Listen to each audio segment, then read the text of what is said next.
Hey, everybody. Thanks for listening to Fatso Radio. How you doing? Episode number 81. Woo, 81. Is that really 81? Let me double check that. 81. Darn.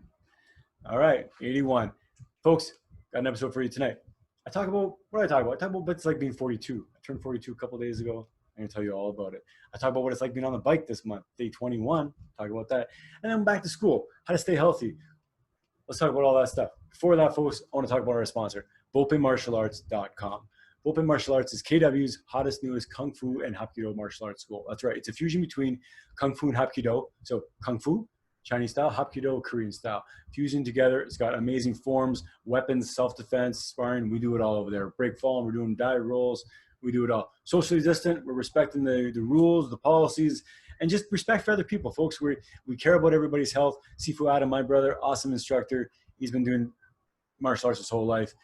I finally joined a few years back, and I love it. I love it. So check them out, VolpeMartialArts.com. He's got a 2 weeks free trial going on. Check it out. Sifu Adam Volpe. That's my brother. Also, folks, don't forget to check out Papa Earth. PapaEarth.ca, Canadian sourced, Canadian delivered. That's right. Meat, poultry, fish, all that stuff to your door. Alberta and Ontario. Check them out. PapaEarth.ca, and don't forget to use the code word Fatso Meat to save you $10 off a small box or $20 off a large box. That's right, Fatso Meat. Okay, folks, episode number 81. Woo, let's do it. What are we calling this episode? I don't know. I got 99 problems, but a hill ain't one. I've been biking a lot of hills lately, and I love it. All right, folks, I love y'all. Peace. Fatso Radio, the really great podcast show. Fatso Radio, the really great podcast show. So get your butt and get in your chair. Don't eat your nails and don't pull your hair. We'll talk about chicken or talk about steak. We'll talk about fat, for goodness sake. Fatso, the really great podcast show. Fatso, our very first podcast show.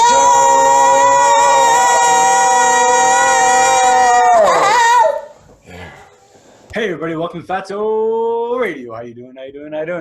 I know my wife doesn't really like that intro, but I like that intro. Welcome, folks. Welcome to Fatso Radio. My name is Carlo Volpe. It's my pleasure to come to you every single Friday, each and every single Friday, to give you whatever I'm going to give you. And today, what are we going to talk about? Today is episode number 81, folks, and it's August 21st. August is going great. I love it. It's my favorite month. Many reasons why it's my favorite month. The weather is beautiful. It's my birthday. That's probably the two favorite reasons, the biggest reasons, rather. But let's get right into it, folks.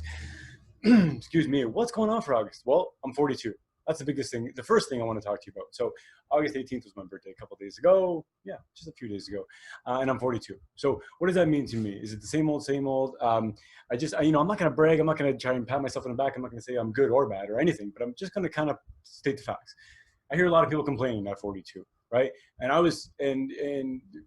not only do I hear people complaining today at 42, I've been hearing people complain about the age 42, the age 40, the age 39, or even the age 30 since I've been 30, right? I've been hearing people complain about the age 25 since I've been 25. And guess who's been saying that? Me. I've been that guy, right? This is honest, folks. I've been that guy that at 20, I'm like, oh, I'm 25. I guess I'm getting old. Although I didn't really feel that old. 30, same thing. Oh, I'm getting 30. I guess I'm getting old because, the aches, the pains, whatever. Even though I was still mobile, right? I still got around and did whatever I kind of wanted to do, I guess, or needed to do. But one of the things that stands out to me right now, and always stands out to me about this diet and everything, is that yes, I'm 42 and I feel better, and I can do more, right? Athletically, but even just in better overall health. My digestion is better. Everything's better. I can do more, right? I can get up and I'm not tired. I sleep better at night, although I always slept pretty good. But that's the thing. I can't complain physically at 42. Sure, I do have pain sometimes, right? I do have pains. I went for a big ride today on the bike, and I'm sore, right? My legs are a little bit sore. My back's a little bit tight after the ride. I stopped once or twice for a minute or two, really just to kind of fool with my phone more than anything. In my navigation system here, folks, not my phone. I wasn't playing games. But yeah, like I was going. And so I'm 42. So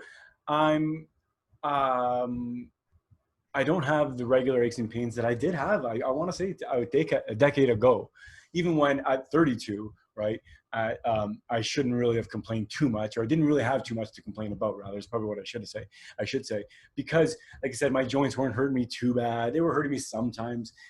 I didn't know really then why they were hurting me, or certain things that I would do would make them worse. I know now actually why certain things, or how certain things I can do, or can make things better or worse. Really, honestly, I can mitigate. I can make some pain go away and some of that dysfunction or that discomfort go away, or I can make it worse. You want to know how you make your joints feel like shit and feel like there's sand in them and feel like there's a lot of pain, a lot of swelling, inflammation? I'll tell you what to eat. I'll tell you at the end of the podcast. Remind me. So I don't have a lot of complaints, right? Sure, we all have the other complaints, the existential complaints, or the things going on in the world, the things we have to worry about, the real life stuff like nutrition and health and cancer and all that stuff. Yes, of course, I have my own complaints. But what I'm telling you is, what I'm saying to you is, I'm feeling pretty good at 42. So that's a big thing for me. So that's new, right? That's what's new for me. I turned 42 a couple days ago. And here, let's see. So, okay, I'm just going to compare you, give you a little bit of a snapshot into my life, right? This is the podcast, remember. It's just giving you my own personal advice, my own personal anecdotal advice, if that even. It's my life, my experiences. Again, folks, I'm not a doctor, so this is a good time to remind you, I'm not a doctor. Go to your doctor for real medical advice. But this advice I'm giving you is less advice and more kind of my experience, right? My perspective, my take on it. So, right, at 42, before 40, I guess, when I started a keto diet, I don't know where I was going with that, but that shaped my life right now. That's where I'm basically going with this. I'm 42 years old now. I started this keto thing really around 5 years ago, maybe 4 years ago. So I was, what's that? 4 years ago, I was 38, 37, right? Did the whole cancer thing, with the surgery rather, for the cancer, 2013. So it's 7 years ago, right? So what was I, 35, that means?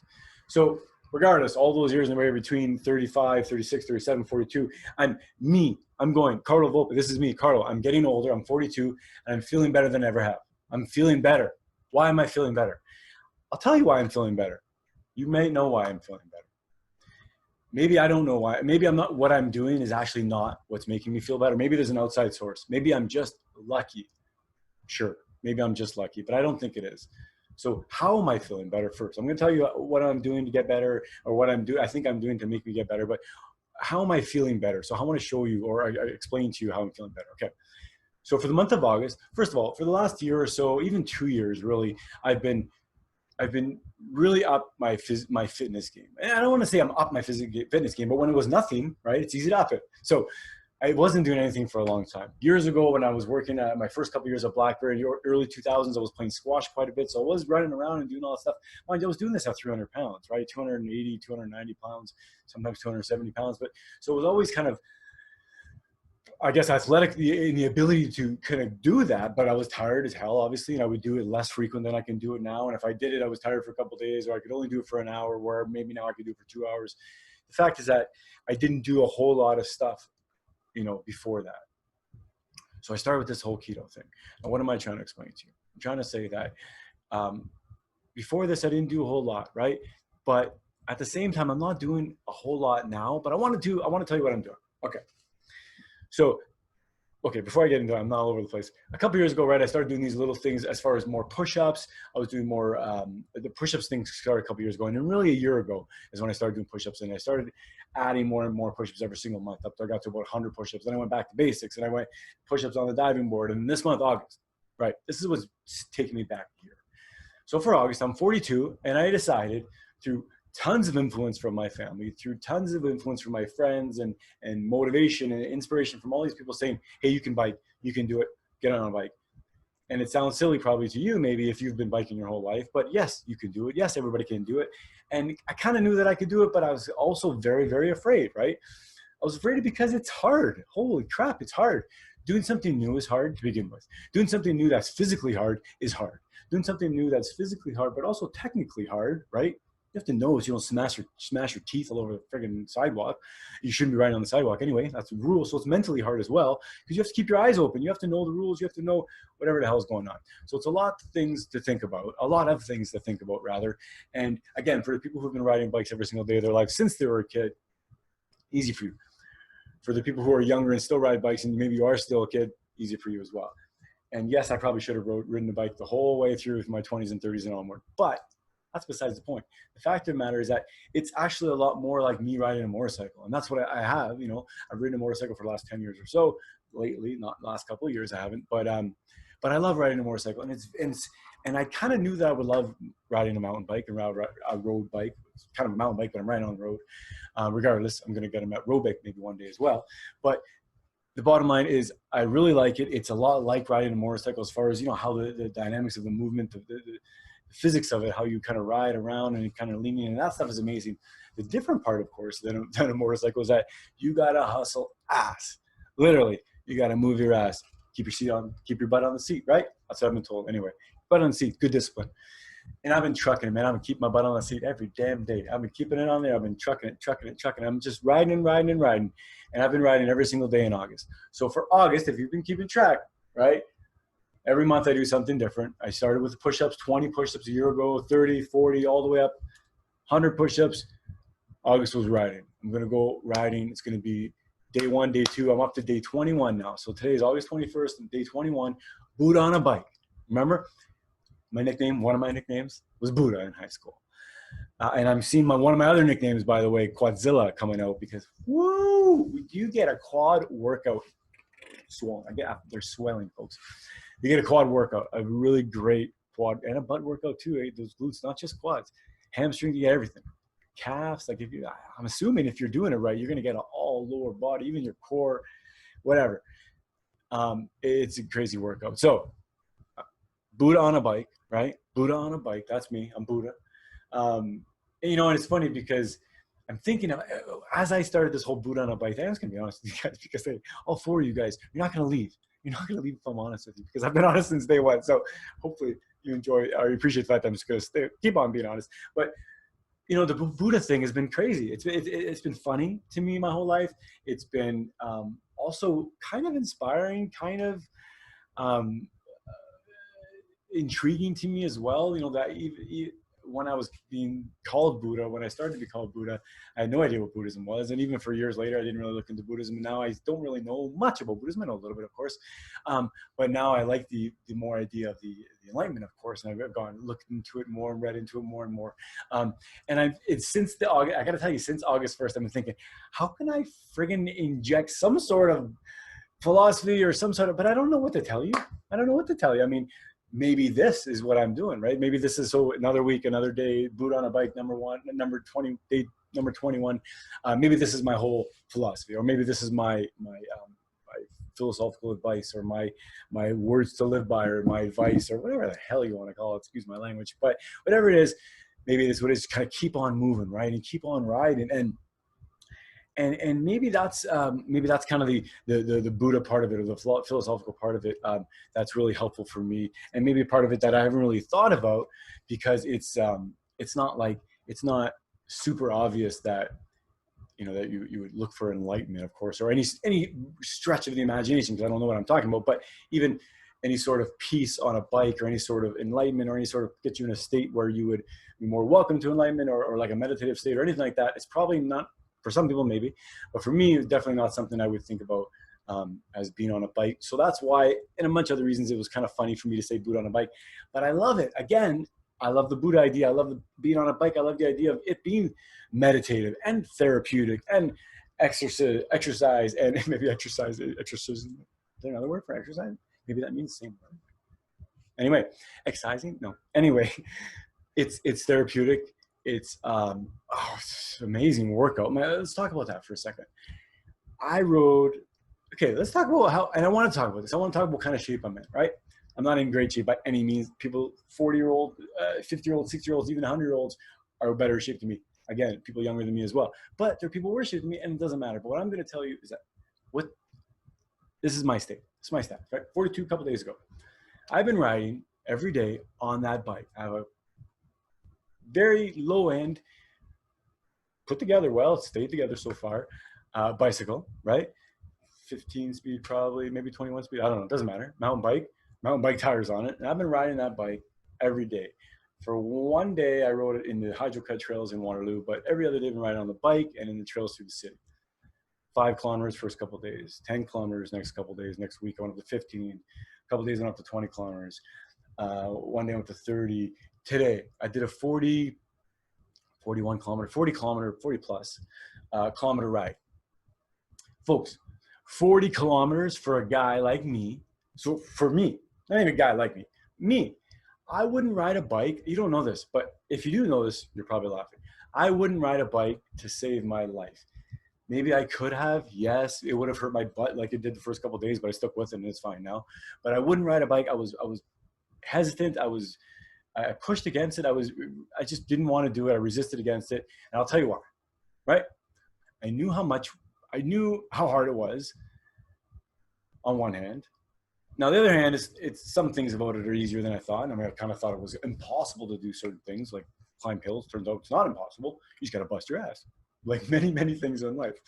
But I was just afraid of it. I was afraid of biking because like I said, I mean, I had people in my life, my family, close family, my sisters, my brother, friends, extended family, cousins, everybody who ride and who walk and run, who are good athletes, and even just friends and Facebook and everybody.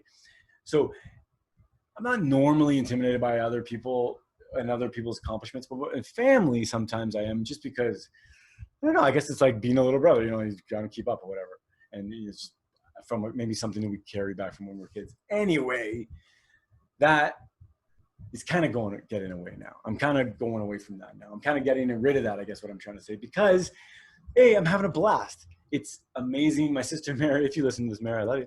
Thank you so much for all your years of like pushing, going, are you riding? Are you riding? You're going to ride? How about now? How about now? Actually, it wasn't even, are you riding? It's, do you want to ride? She loves it so much. And hopefully you should nod your head, Mary. But she loves it so much. And the people who have always encouraged me with riding love it so much that they want to say, hey, I think they knew I would love it, or they had a hunch that I would love it. And it's great exercise as well. So they probably thought that, hey, it was a good way to get you off your ass and lose some weight or whatever. It turns out it didn't get me off my ass. I'm the opposite that way. I'm doing more things now because I'm in better shape, and now because I feel like I have the ability to do it. So not the ability to do it. I have the endurance. That's what it is. I have the strength to do it. I've kind of always had the strength a lot of times to do certain things balance wise, but I have the endurance. Right now, after 5 minutes, I'm not going to just give up, right? Where when I was 330 pounds, if I would have biked for 5 minutes, I probably would have wanted to give up. There was a moment a week ago where I was in the hydro cut with my brother. I don't know if I spoke about this or not, but within the first couple minutes, he's like, "Holy shit, I don't know if Carlo's gonna." He's thinking to himself, and he told me later, "I don't know if you're gonna last." And I was shitting my pants. Yeah, it's terrifying, but you know what? You do it, and you get over it. And the next time, I'm like, "Let's do it." Anyway, so I feel like I've kind of had big shoes to fill, and I don't really have big shoes to fill because my family is so supportive. My sisters, my brother, especially with mountain biking, I always think of Mara, but also my sister Sue, mountain bikes, my brother, mountain bikes.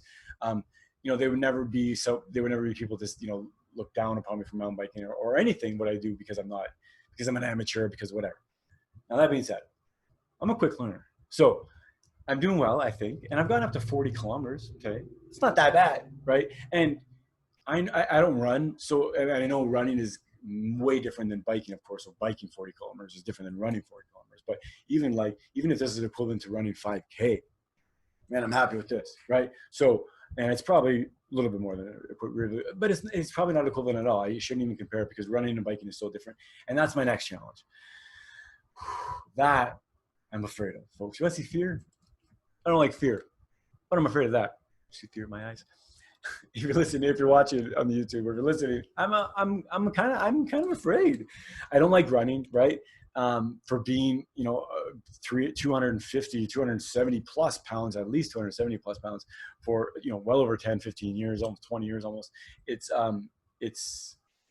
scary, right? Biking is better. And that's what I want to say. That I want a million shout outs to biking, because biking is better. It's not as hard on your joints, not nearly as hard on your joints. Oh my God, there's no pounding.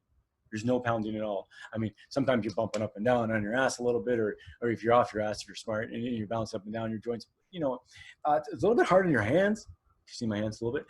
My fingertips are a little bit numb, but I've been riding every single day, right? And I've just reminded myself, I think, that it's maybe got to grip the bike better, or I got to maybe raise the bars a little bit. But so I found one of these little wrist exercise things. This. You might be able to hear that. It's one of those little, I don't know, Hulk Hogan. I call them Hulk Hogan things, but they're not Hulk Hogan. It's just little hand grips, I guess, exercise. resistance grip, let's call it. Made by, no, I don't know who's made. Anyway, I think, what's he talking about? Yeah, my hands are a little bit numb because you ride a little bit, or I'm riding a lot rather. But that's fine. It's not a huge deal. Mind you, if this keeps up, I'm going to find another solution, maybe get gloves. Maybe that's why people get gloves. Maybe it's the vibrating that making it numb. I didn't really have this problem on the motorcycle, but motorcycle was kind of more of a wrist thing. I was just kind of getting tired, but completely different. Either way, my butt sore a little bit after a ride. My lower back gets a little bit sore because I'm not sure if it's the kind of you're hunched over, or so sometimes I kind of try to straighten out, or sometimes I just kind of stretch a little bit, right, if I can. My new bike comes in pretty soon, so I think I'm going to definitely adjust that right to myself, really get it right to my height and everything, my size. So that'll be better. If I don't know if it is completely boring to anybody, but if it is, who cares?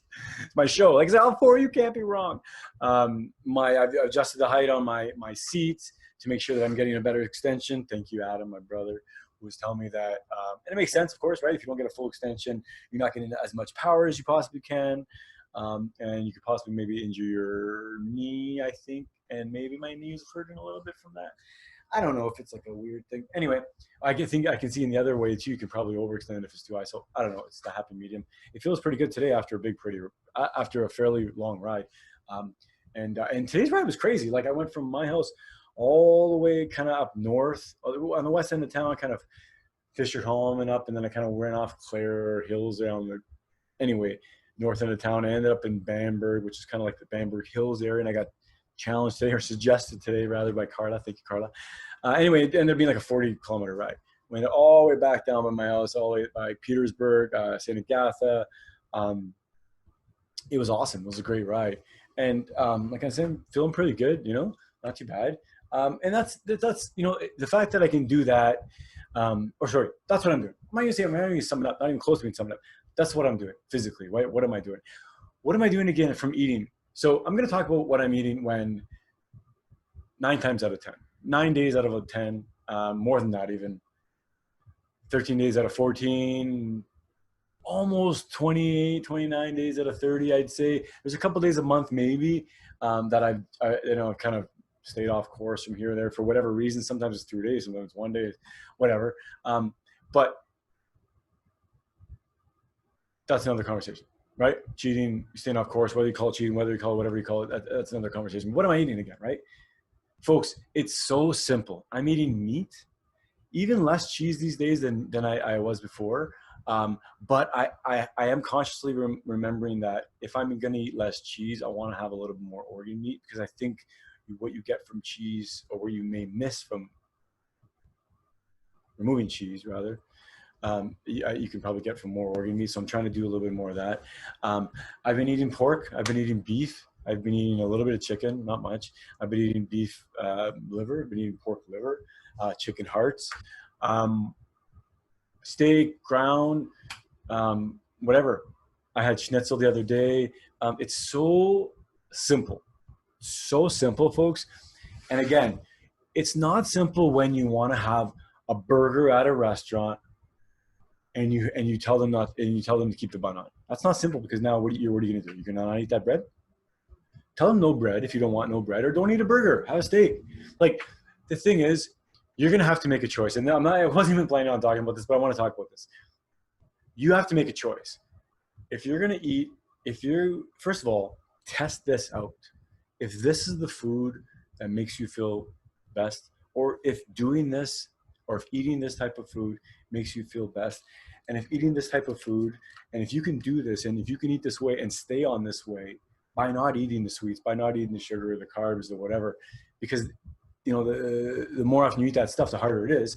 But if you can do that, you will benefit. I'm telling you, you will benefit from this, and you won't have to eat all the other stuff. And if you're not eating all the other stuff, spend the $25 on the steak. Yes, spend the $25 on a steak. You're not eating potatoes. You're not eating salad. You're not eating all these wonderful fruits and vegetables. And yes, I'm rolling my eyes when I say wonderful fruits and vegetables. And yes, it's controversial, but you don't necessarily need them just because they taste sweet, right? because they taste sweet, just because they taste sweet doesn't mean you need them. You can take the nutritional profile of all of them. You can distill all the vitamins and minerals and all the stuff out of them. You'll get vitamins and minerals. Sure, some, not a ton. You won't get a ton. If you can get a ton of vitamins or minerals from a little bit of vegetables or fruit, let me know. If you can get a ton of vitamins and minerals from a ton of fruit and vegetables, sure. Okay, but remember, I'm talking about eating a little bit of meat, not even a little bit, a moderate amount of meat, if you want to I hate that word, moderate. No, strike that. An average amount of meat might be 1 pound or 2 pounds a day. There you go. 1 or 2 pounds a day of meat, of any kind of meat, really, right? And that's kind of what I've been eating for the last couple of years. And so price point even, people say, oh, it's so expensive. You just eat, what are you just eating steaks every day? No, I'm not just eating steaks every day. I'm eating liver, I'm eating hearts, I'm eating this, I'm eating that. Your palate changes. If you don't like the stuff, try it. Just like your body can change, and you can adapt, and you can teach yourself and you wean yourself off of sugar. You can do the same thing. In fact, it's even easier to introduce new food because you're in control. If you don't like liver, make it taste good. Make it taste good. You have friends, you have family, ask them. Ask your mother, ask your grandmother, ask your father, ask your grandfather. Somebody has a recipe for making liver taste good. I guarantee you they do. They're going to put some liver onions in it. Okay, no problem. Carnivore police is not going to come get you because you're eating onions. You're eating liver and onions. The carnivore police is going to be happy. I'm telling you, there is no carnivore police. But Carlo police, the Carlo lore, I'm going to be happy for eating liver and onions. Put some bacon on there. Why not? Nothing wrong with that. Make a liver sausage. Make a liver and bacon sausage. Be a little crazy. It's not crazy at all. I'm going to be making sausage very soon. I'm going to be making ground beef and ground pork and liver. I've been making beef and pork together. I've been mixing it up in the bowl. I've been sitting it overnight or 2 nights, and then I've been eating it for burgers or little kind of kofta or little things that meat sticks or meat, whatever, on the barbecue. I made a huge burger today. It was amazing. Super easy, super delicious. Why is it delicious, Carlo? Because I spiced it properly. That's all I have to do for everything. That's all you have to do for every single piece of meat, every single piece of food that you have. And the most simplest spices of all are the ones that I use. Salt, pepper, sometimes not even pepper. Paprika, I like paprika. Sometimes, but not always. Onion powder, I'm good with that. Garlic powder, I'm good with that. I'm good with powders. I really like the dry ingredients. They're consistent to me. You know what you get kind of thing. I'm sure they're not the freshest ingredients maybe, but I'm not going after these ingredients for their nutrient profile. I'm using a dash of onion powder. I think I'm going after the vitamins or the antioxidant content in those items, in the onions, but I don't know if there's any antioxidants anyway in onions. My point is just a little bit, the real winner, right, is the meat you're eating, is the protein and the fat. And what comes with that are the vitamins, the minerals, right? Remember, iron, a very, very, very important mineral, right? Protein, a very, very important nutrient. Essentially, the most important nutrient that we need to eat, right? We need to eat protein. It's not our fuel. We need to eat it because it needs to repair our bodies, right? What protein does in our body, fat and sugar doesn't do. And we can boil it down, fat and sugar, right? Carbohydrate and fat, whatever you want to call it. They're fuel sources, right? Protein is not a fuel source. Protein is a building block. It's a repair. It's the maintenance crew. It's the building crew. It's the education crew as well. It's the teachers.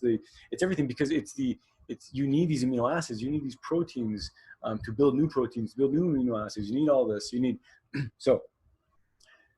you need fuel, fat or sugar, right? Or fat or carbohydrates. There's no dietary requirement for carbohydrates. You remember that? Yes, your body needs carbohydrates in the form of glucose, which certain organs like glucose. Your brain likes some glucose, but your brain also likes ketones, which comes from fat. Certain endocrine organs, your glands, certain glands need glucose. That's fine. Your liver makes glucose, right? Your liver makes quite a bit of glucose. Your muscles also need glucose or glycogen, right? Which your liver makes, right? But you can eat some glucose as well. There's nothing wrong. I'm not against carbohydrates completely, right? I'm against shitty sugar. Find the carbohydrate that's best for you. Keep it really, really small and minimum, if that at all, but you don't need it. Again, even though I'm biking 20 kilometers a day, 30 kilometers a day, today 40 kilometers a day, or today 40 kilometers rather, this is a ketogenic, right? This is a carnivore. So you may say that I'm not running, so I don't need, or I'm not doing a glycolytic exercise, but I don't know. Climbing a hill, I say, is pretty glycolytic. It can be.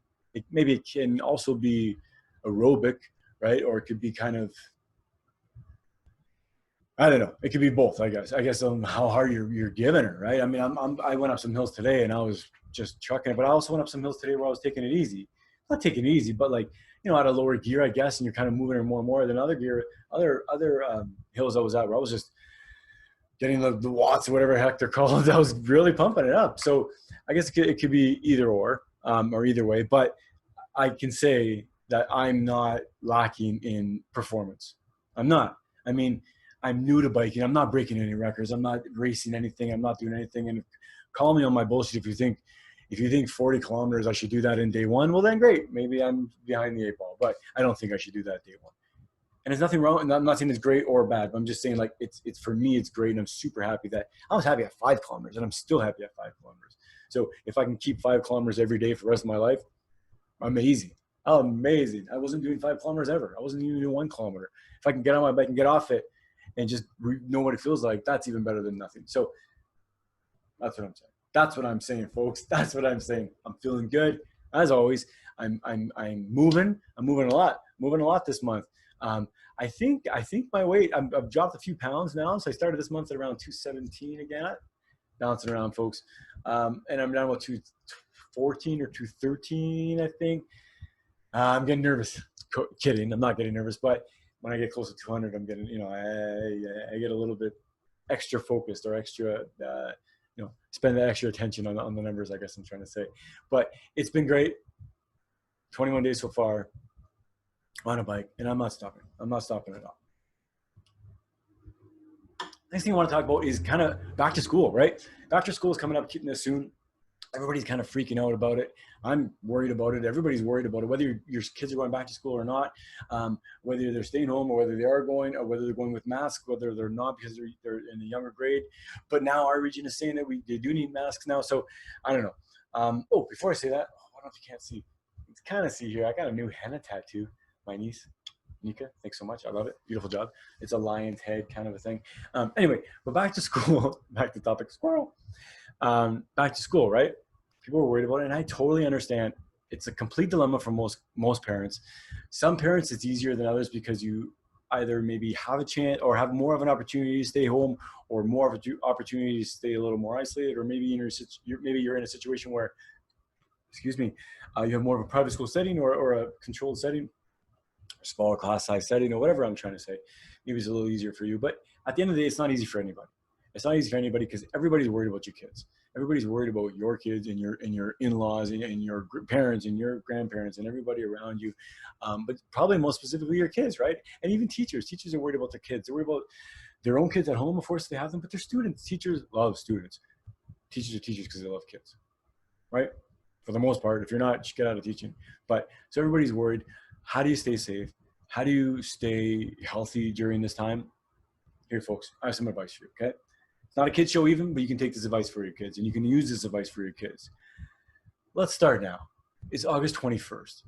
We've been giving our kids, I'm not saying specifically we, but I'm saying collectively as a people, as a country, as a culture, as a society, probably as a world. If it's summertime, if it's vacation time, you've probably been giving your kids a lot of crappy food, right? It's our culture. It's the way we do it. I understand. I do it. I don't like it that I do it. I try and do less of it, and I do less of it than I used to. So there you go. Everybody's getting better, right? Time to time, or it takes time. So here's my suggestion. Let's really start now, as soon as possible. Really start scaling it back. If you've already scaled it back, if you're that family that you never give your kids junk food anyway, well, shut the hell. Anyway, no, don't shut up. But chances are you think you're too good anyway to listen to my podcast, right? If you're doing everything perfect. But here's how you do it. Start now. Start reminding your kids that, hey, school's coming, right? These summertime treats, maybe we're going to have less. Or actually, no, we are going to have less of these. Here's my suggestion. It's not parenting advice, but yeah, maybe it is parenting advice, but just do it. I think it'll work. Get them ready, because when they go back to school again, they're not going to be able to snack anytime they want. They're not going to be able to eat every figured 5 minutes. Mom, I want this. Dad, I want this. Papa, I want this. Mommy, I want this. Like sometimes the debate can go on whether it's my fault or not, or whether it's my wife's fault or not, or whether it's anybody's fault, whether we shouldn't be serving our kids snacks all day, or whether they are going to be eating all day, or whether it's okay for them to eat all day because they're growing. All of that is valid. All of that is right. Yep, you're right. Kids need to be eating. They eat. Should they be eating good food? Yes. The bottom line is they should be eating good food. So if you're going to feed your kids good food, whether it's summertime or wintertime or fall, give them good food. I know we're always going to give our kids treats because they're treats to us. That's the reality of it. The reality of it is that if you don't think something is a treat, you're not going to care if your kid has it, right? And if you do think something is a treat to you, and if you think it is justified for you to have it, chances are you're going to think it's justified for your kid to have it. Okay, I understand that logic. Do as you do. Don't be a hypocrite. I get it. Walk the walk, talk the talk, and all that stuff. I get that. So if you want to be healthy, and if you want to think about a way, if you're trying to think about a way to stay healthy, start that. Why? Because being unhealthy, first of all, obesity. Let's talk about obesity. I'm not fat shaming. Because being a guy who's been overweight, I'm still overweight. I've been overweight my whole adult life, right? My whole adult life, even my adolescent life, even my childhood, I was overweight. Basically, my whole life. Yeah, here you go. My whole life I've been overweight. So I'm not fat shaming, but I'm focusing on the importance of losing weight for health, because here's the kicker. Because I know a way that works. I'm not fat shaming you. If you think I'm fat shaming you, the only way I'm fat shaming is because I have a solution that I know can work, could possibly work for you. And if you think that's fat shaming, well, I'm sorry for fat shaming, and I'm not trying to fat shame. So what I'm trying to do is educate. I'm trying to inspire. I'm trying to motivate. I'm trying to show you and tell you, right? You don't have to be that way. You don't have to feel that way if you don't want to. If you are 400 pounds and you are happy being 400 pounds, then good, okay? But if you're 400 pounds and you don't want to be 400 pounds, even if you may say you want to be 400 pounds, if you really don't deep down, I'll be honest with you, I never wanted to be overweight, even when I was okay with being overweight, right? I was okay with being overweight. Let me say it again. I was okay with being overweight. No, I wasn't okay with being overweight. I really wasn't. I wasn't. Holy shit. I wasn't okay with being overweight, guys. And it's a big deal. And part of the reason why I feel so motivated and so passionate of how I want it, why I want to spread this, and how I want to spread this, even exactly how I want to spread it, is because I wasn't okay with it. And I have this for you. It's not mine, but I'm sharing it with you. And it gives me pleasure to be the guy, right, who gets to re-gift this to you. I used it. I'm still going to use it. I'm going to use it with my family, but I'm going to re-gift this to you. And I'm going to this is a special gift. You don't even have to re-gift this. This is a gift that you can share, keep, and still give to the people you love. And this is what I'm doing. So I'm not fat shaming. If you think I am, or if my definition still is fat shaming, then I'm sorry, but I'm not. I'm educating you, and I'm trying to inspire you, and I'm showing you, and I'm telling you that you can find relief. You can find pain relief, discomfort, mental relief, mental anguish, emotional. Like, holy cow! Have I talked? How many times have I talked about how depressed, or how sad, or how angry, or how just bummed. Holy shit, how bummed. Maybe I haven't talked about that enough. I'm going to do an episode about that. I should do more and more episodes about mental health. Isn't that funny? Where I know mental health is one of those topics that you should talk about it. The more you talk about it, the better it is. But you don't talk about it, not because you don't want to. Maybe some people do, but you say, I don't think about it. And that's part of maybe the mental block, right? You said we should be thinking about it more often. But anyway, where was I? Stay healthy. Let's stay healthy. Let's give our kids, okay, here. Since the quarantine, since the lockdown, since all this stuff, 2020, we've been home more, right? Most people have probably been doing more things by hand, homemade, whether it's homemade cookies or homemade baking or homemade whatever, homemade pork rinds or homemade sugar cookies, whatever they are, right? Don't make sugar cookies. They're delicious. Everybody eats them. Whatever they are, people are making stuff homemade more. Keep that up. Keep that up. Here's a simple thing. If you have a sweet tooth, or if you're the baker in the family, you're the one that makes cakes, you're the one that brings cakes at parties, even though you used to always bring it, buy it, make it. Make it.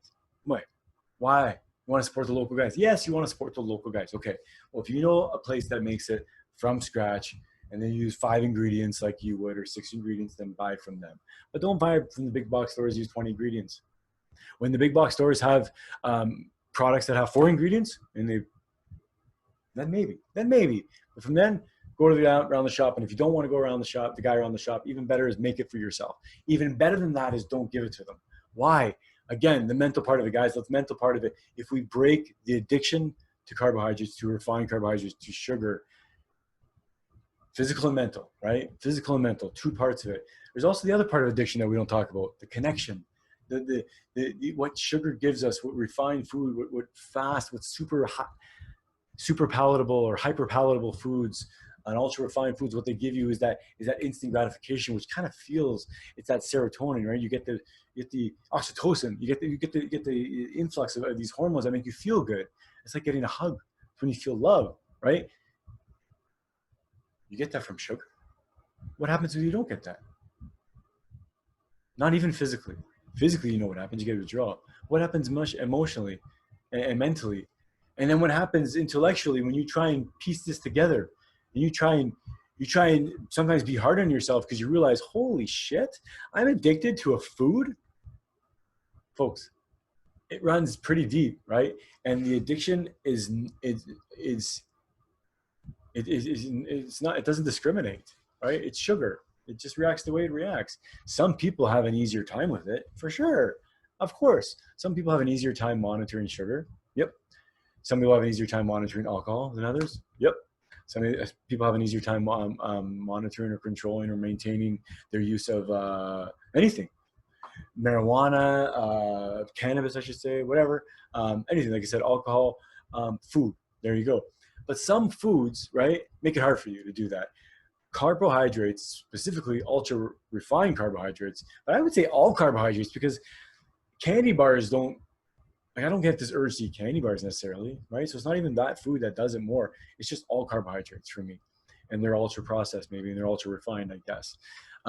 But all of them, right? Even potatoes and rice. I get, if I eat carbs, I want more.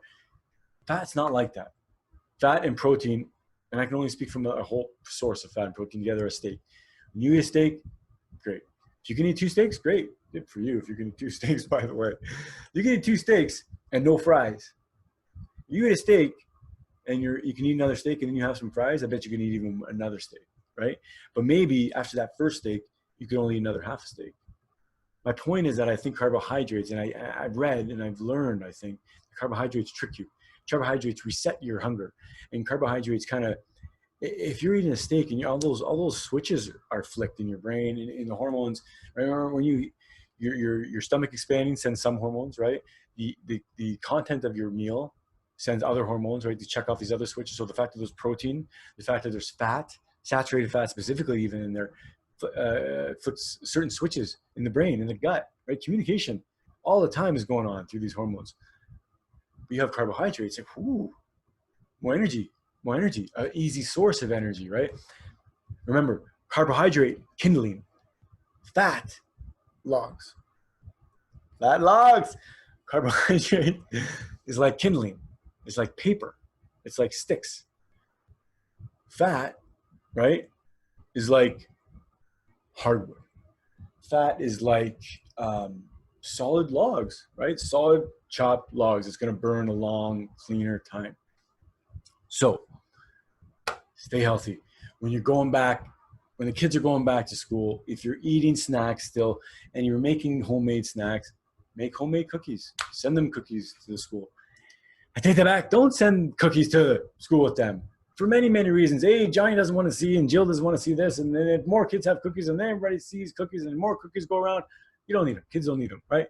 Plus, if you've ever tried this experiment with your kids and you've given them good food and experiment and then compare that to giving them bad food, or if you've given them food that's higher in protein and fat and then the next day or the next meal you've given them something that's low in protein or no fat or low fat, and it's mostly carbohydrates. Perfect example is fruit. How long is fruit going to hold you over to? Until you're done the bowl? How long? Like, if fruit doesn't last you long, A, you can eat a bushel of it.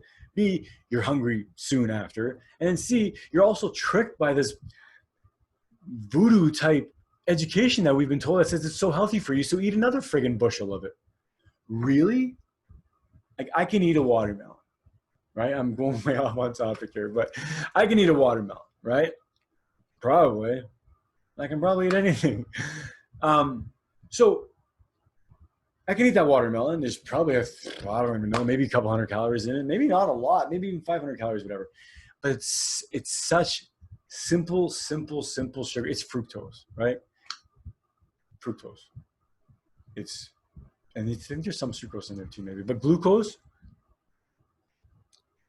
and fructose, right? So it's simple sugar. It's broken down very easily. It doesn't have any protein in it. It has fiber in it. That's debatable if it's even good to have that fiber in it. What's the fiber for in that case? What's the purpose of the fiber? And we've always been told that fiber is good for you, especially fruit. Does it slow down the digestion? Yeah, it will slow down the digestion. It'll slow down the absorption of those sugars. Good. So fruit is better for your glycemic index than rice or white bread or table sugar. Yep. Okay, that's a good point. But what's even better is meat or cheese or animal products, right? It's even better. So stay healthy. Don't give your kids cookies. What are you going to give your kids? The same thing you gave them last time. Take out the junk. If you can in the next couple of weeks or whatever, right? Do it. Let's say, again, back to that topic again. Back to that topic of less junk in the food, less junk in the kids' diet. Hopefully we'll get them in better patterns as well. Remember, routine's everything for kids. I mean, I have 2 kids and I can only speak from my experience, but routine seems to be everything, right?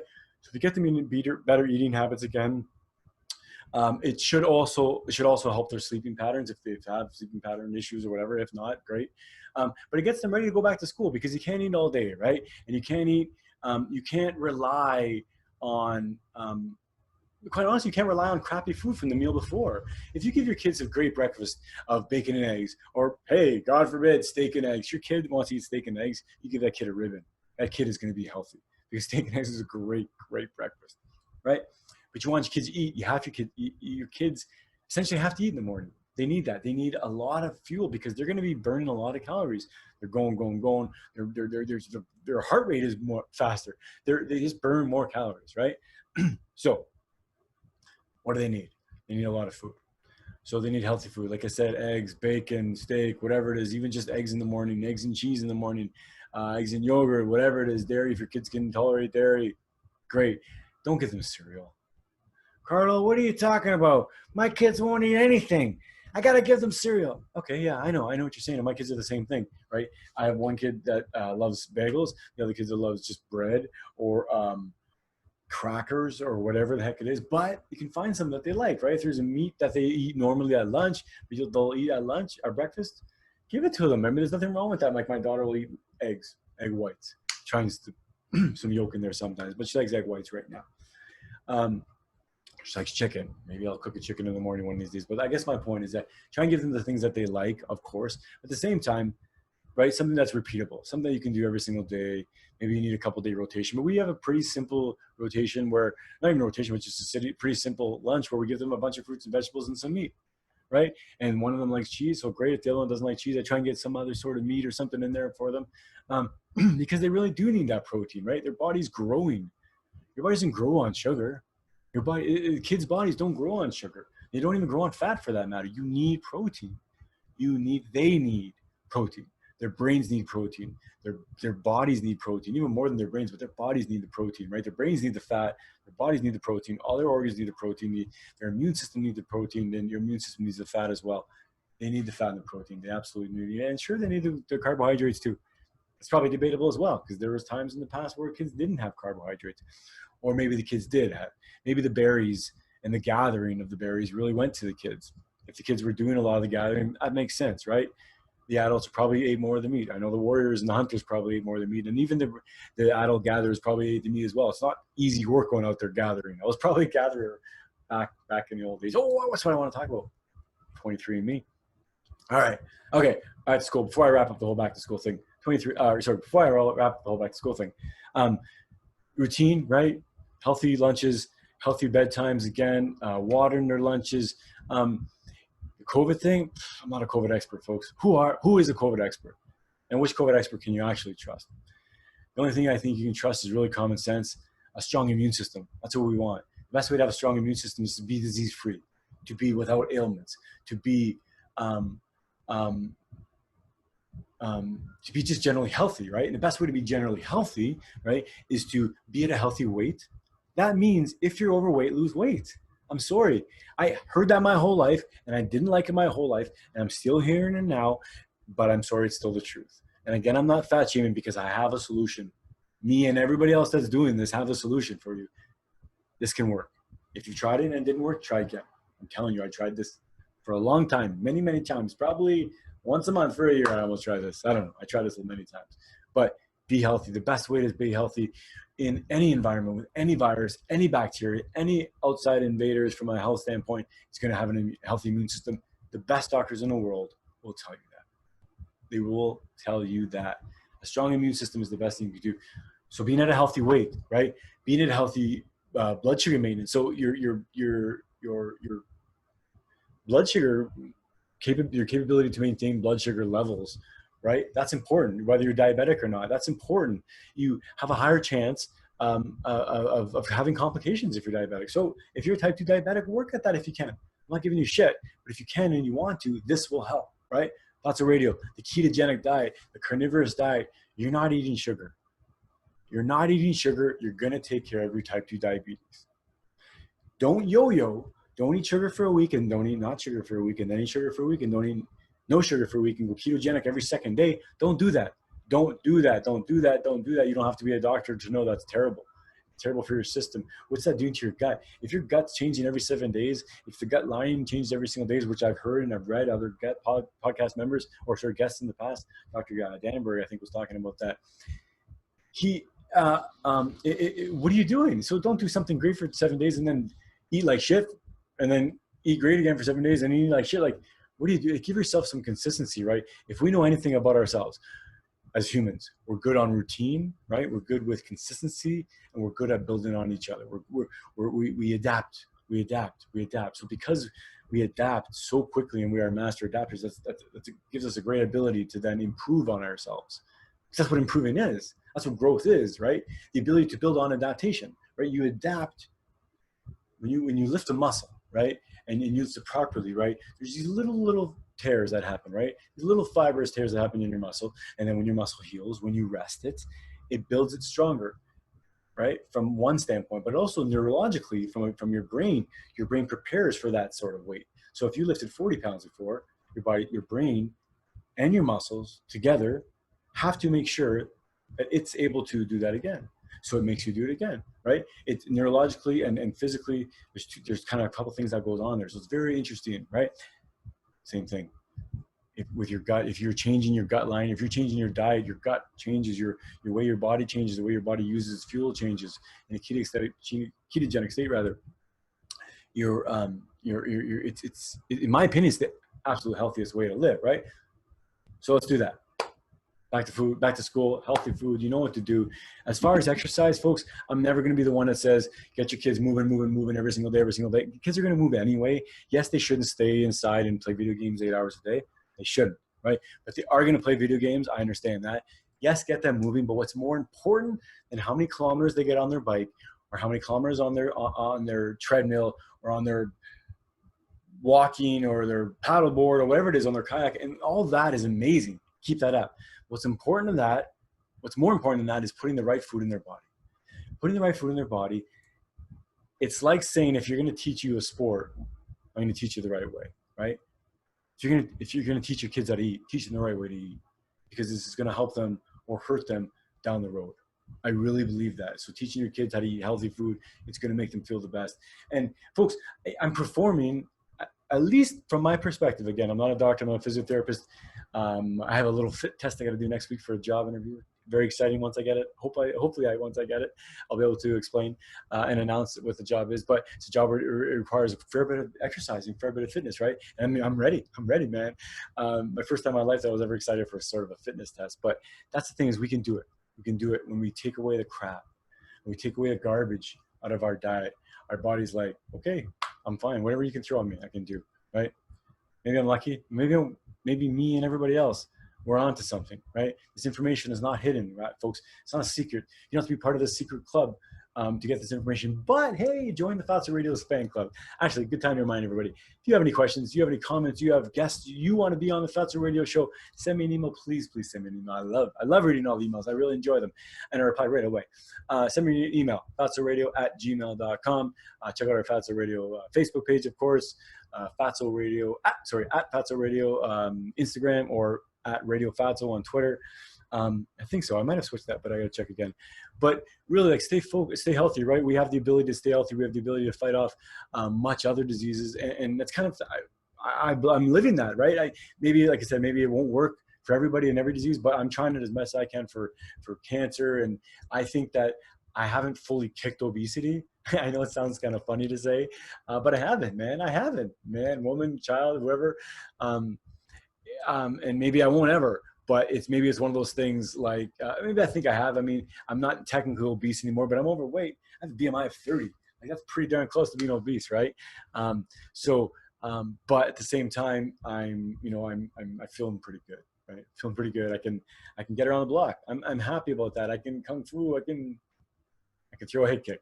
I can throw a couple of head kicks, and I'm having a lot of fun. So, healthy food, again, spending more time. We have been spending more time on making foods at home, so that's a good thing as well. We've been spending more time at home as well. So I guess maybe that's the last thing I want to kind of wrap up with, is with going back to school and making more food at home. And we have been spending more time at home.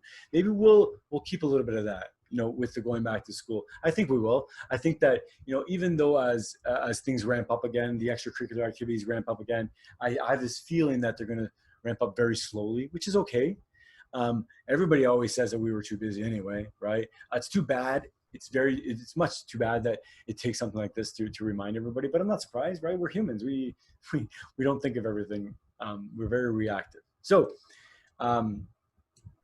we spend a lot of time together over the last couple of months, and a lot of people have focused a lot on their health, which is great. I love the fact that people are listening to this and people are watching this and they're commenting and they're sending emails saying, that they appreciate it, or they're saying, hey, I tried this and how does it work for me? I can't get it to work, or they're having struggles. And that's common, folks. I understand that this diet or this way of eating it's not mainstream. It's getting mainstream. Keto feels like it's mainstream. Carnivore is definitely not mainstream, but I feel like it's, in the nature, really, behind this, or I guess the philosophy behind this podcast, it really is around fat. And the ketogenic diet and the carnivorous diet, or the carnivore diet, really is a subset of the ketogenic diet anyway, if it needs to be put in a label, which I don't care, or it needs to be put in a category. So it's that's what the diet is about. And I think that what we've learned about staying home more, and what we've learned, maybe hopefully what we're learning about our health, and hopefully maybe I can shine some light for some people that don't know either, that our health is important, our immune system is important, and the food we put in our body, in my opinion, and a lot of people's opinion, is the biggest factor. So if that is the biggest factor, and if you do believe that it's the biggest factor as well, that's how we can do it, right? And if we are staying home a little bit more, maybe that's good, right? Maybe it gives us time to reflect. Maybe the last thing that we need to do to help with not just corona, but any type of outside virus or bacteria, or even outside stressor, whether it's a war or anything, maybe the other thing we need to do is just spend more time together. Human connection is definitely something we need more of.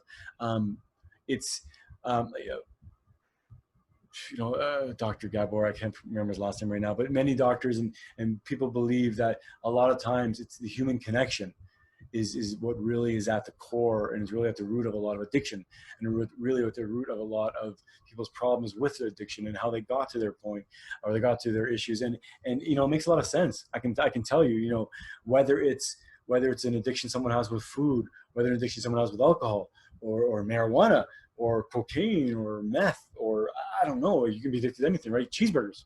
It's food, I guess idea, right?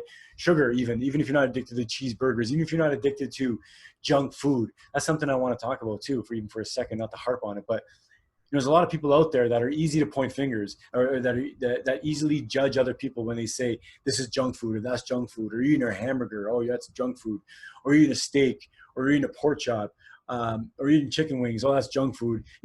A lot of people turn their nose down at a lot of people. A lot of people judge very easily, and there's a lot of reasons for that. Of course, one of the reasons is that we've been brainwashed our whole life with all this bullshit that high fat is bad. So when I go somewhere and I order a bacon cheeseburger, no bun, everybody looks at me not as much anymore, but I used to get a lot of, turned heads and say, oh, or at my old job when I would have like 6 eggs, 7 eggs, I had 8 eggs one night, one day, one morning, 10 eggs, I think was my max there.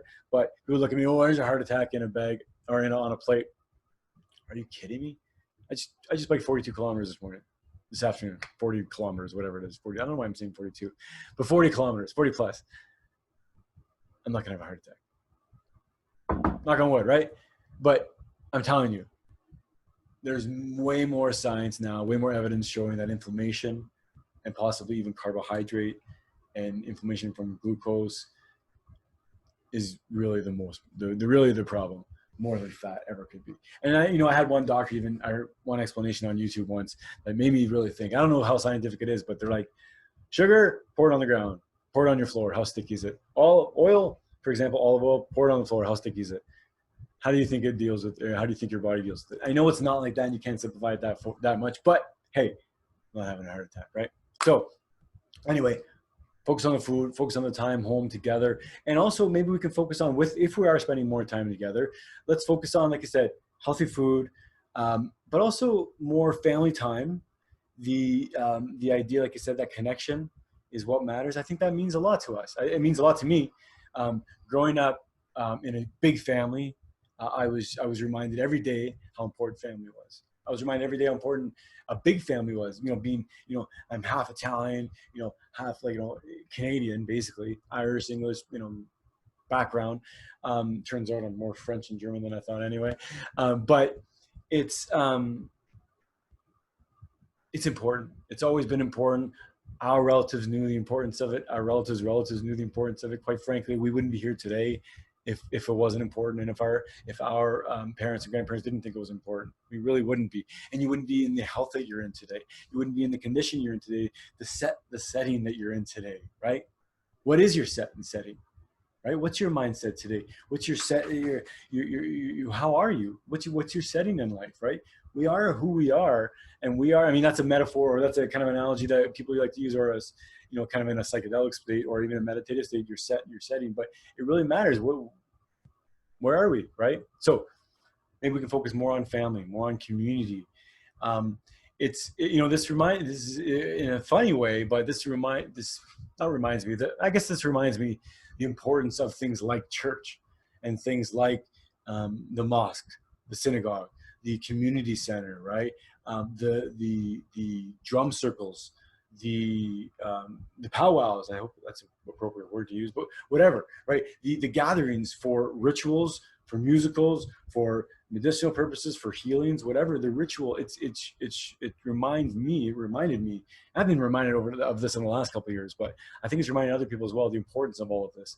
And I know that people are dying to get back together and see each other again. We're getting a little bit of it again, so maybe that feeling of missing other people has dissipated a bit. But I know within a couple of months of the lockdown, everybody's like just itching to get back together. And I think people are embracing it. I know for me, it's amazing to see family and friends again. We're still not seeing them as much as we'd like to, of course, but it's amazing to see them. And we are grateful. I think people are more appreciative than we have in the past. And maybe that's one of the things that we're learning through all this as well, that we've always had, we've always been given reasons to be reminded, or we're always reminded on how precious life is. We're always reminded on how short life is. And we're always reminded how we should appreciate the things that we have, because they can be taken away in a second. Really, not only can they be taken away in a second, but how much joy do they bring to our lives, and how important the people in our life are to us. And you should tell people how much they mean to you. Maybe this is how I'll wrap up, I guess. But you should tell people how much they mean to you, because you never know when they're going to be gone. And not only that, it's really important. It's really important for them to know how much you care about them, because that's a form of love too, right? When someone knows that you love them and you tell them, you might not know it, and a lot of people may not know it, but to know that someone loves, or to know that you are loved, and to know that someone's love is being accepted both ways, right? It's such a wonderful thing that people oftentimes don't really sit back and think about, I think, maybe until they get older, maybe until they get a little higher, maybe until they have a drink with their buddy and, hey, buddy, I love you, Scotty. I love you no matter how bullshit we've been through. Maybe that's when people think about that stuff, and that's when it comes out, when people have drinks and all that stuff. But probably is. But you don't wait.